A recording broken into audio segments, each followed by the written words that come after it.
ধরেন যে মুক্তিযোদ্ধা পরিবারের সন্তান বা মুক্তিযোদ্ধা জামাত ইসলামী করতে পারবে না, যে প্রশ্ন উঠেছে এখন, কে কোন দল করবে কি করবে না করবে এটা সে একদম ব্যক্তিগত বিষয়, সাংবিধানিক অধিকার, আমি এটা করবো এটা আমি করবো না। কিন্তু যে বিষয়টা এটা আসলে তুষার ভাই বললেন যে আবেগের বশবর্তী বা আবেগ এখানে এসেছে, আবেগ থেকেই বলেছে। হ্যাঁ সেটাই। আপনি আইনের বিষয়ে কিছু বলবেন কিনা, মানে সাংবিধানিক কোনো অধিকার তো সবই অবশ্যই বলে তার আছে। ফেলাইছে, তুষার বলে ফেলছে? সব বলে ফেলছে, আচ্ছা, রাখে নাই কিছু।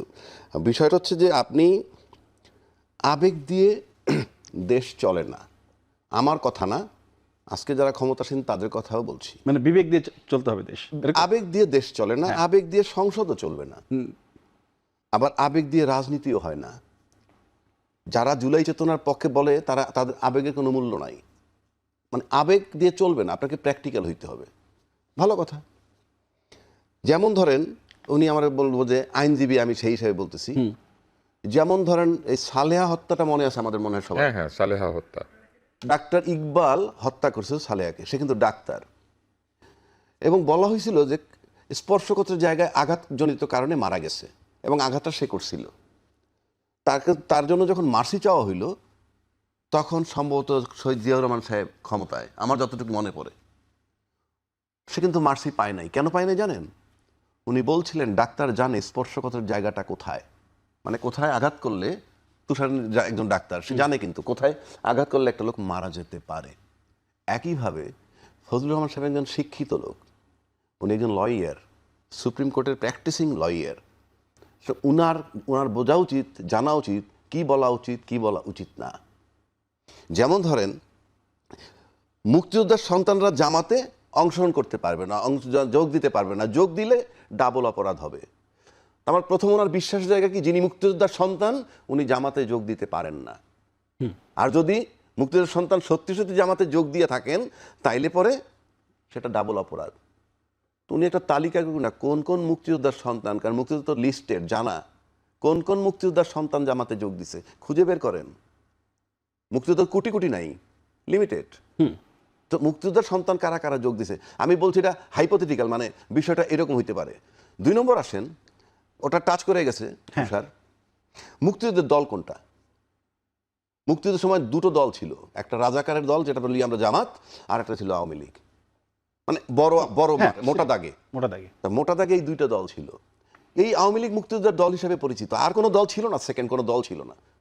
তো সেই দলের থেকে লোক যখন চলে যায় অন্য দলে, এই ফজলুর রহমান সাহেব এই ছাত্রলীগের আওয়ামী লীগের লোক চলে গেছেন, এখানে হাবিবুর রহমান সাহেব উনি চলে গেছেন, মুক্তিযোদ্ধার দল ত্যাগ করেছেন তারা,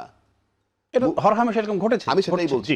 আবার মুক্তিযোদ্ধার দল ত্যাগ, যদি বিএনপি মুক্তিযোদ্ধার দল, সেখান থেকে কিন্তু ওই যে আওয়ামী লীগের সময় শেষ পর্যন্ত গিয়ে নৌকায় উঠলেন কে, ওই যে কি যে মেজর, সাম মেজর, আমি ভুলে গেলাম।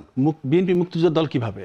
না না, আমি বলছি বিএনপিও তো মুক্তিযোদ্ধার দল, পরবর্তীকালে জি, সেখান থেকেও তো ওই যে মেজর যোগ দিল গিয়ে নৌকায় শেষ পর্যন্ত, নামটা কি আওয়ামী লীগের মেজর, যাই হোক। আচ্ছা, সে পরে নৌকায় এমপিও হয়েছে ওখান থেকে গিয়ে, আবার ওখান থেকে চলে গেল মেজর জেনারেল ইব্রাহিম, সেও চলে গেছিলেন। আচ্ছা গেল, আবার বিএনপি থেকে রাজাকারের দলে চলে গেল মেজর আখতারুজ্জামান কর্নেল অলি। এগুলো কি অপরাধ না? তাইলে এগুলো তো অপরাধ।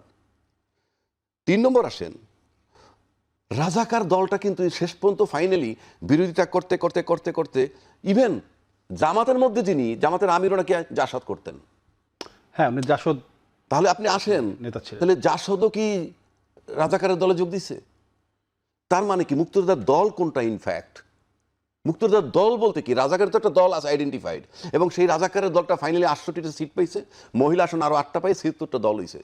তো মুক্তিযোদ্ধা একটা দল করে একটা নির্বাচন কইরা একটু নির্বাচনটা করুক, আমরা দেখি।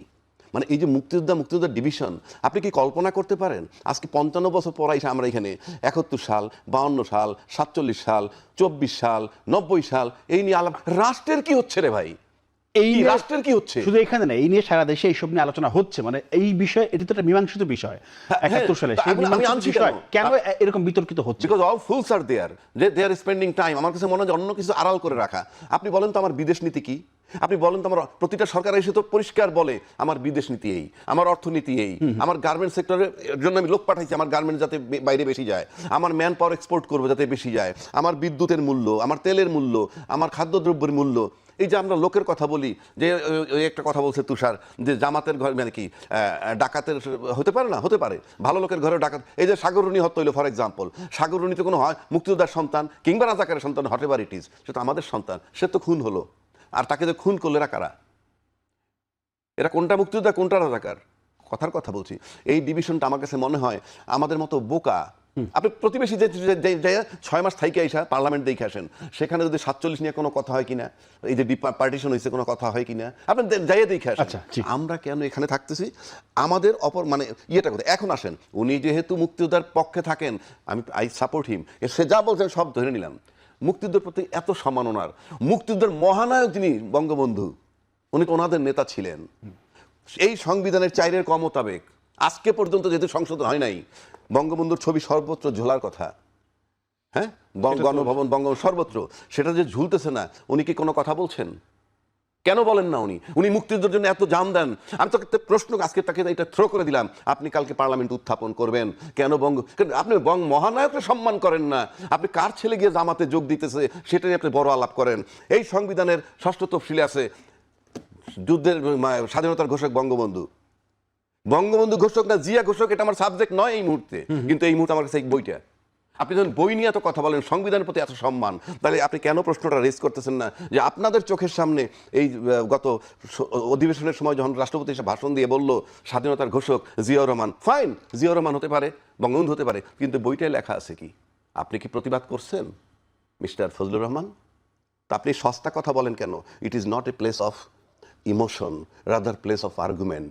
আমি আপনাকে এই দুইটা সংবিধানের কথা বললাম, যদি আপনি পারেন জাস্ট এটা রেস করেন পার্লামেন্টে, আমি দেখতে চাই। আপনি বলছেন বাঘের মানে জঙ্গলে কি মানে জঙ্গলে রয়্যাল বেঙ্গল টাইগারও থাকে, আপনি যে টাইগারের মতো হুমকি দিতেছেন, I salute you, but you raise this question. কালকেও পার্লামেন্ট আছে।